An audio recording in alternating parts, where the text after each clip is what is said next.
réussite est déjà perceptible pour les organisateurs de ce salon international de Madagascar, notamment pour l'Office national du tourisme.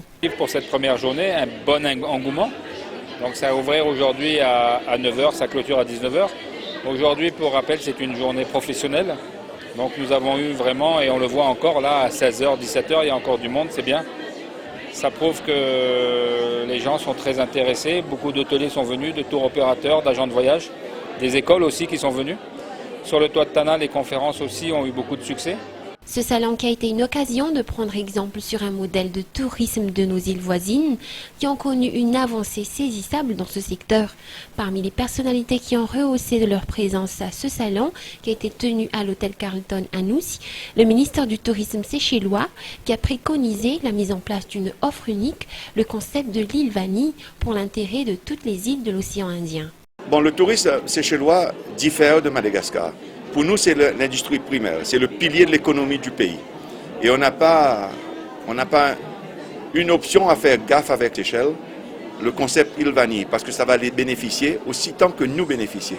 On peut tous travailler en isolation, mais je pense que ce style de travail, ce principe de travail est dévancé aujourd'hui. Les pays émetteurs importants, la France, l'Europe, ont des difficultés eux-mêmes économiquement. Mais quand nous travaillons en bloc, en synergie, on arrive à vraiment regarder que la région devient forte.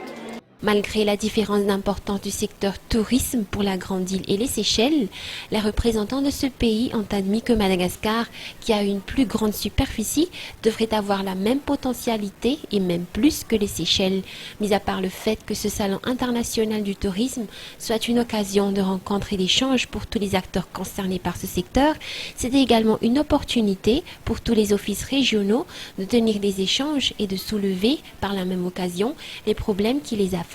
Plus d'un ont donc admis le poids du secteur tourisme en matière de développement à Madagascar. Ce salon a été tenu dans le but d'obtenir plus de 300 000 touristes cette année sur les 7 millions prévus venir dans la zone océan Indien.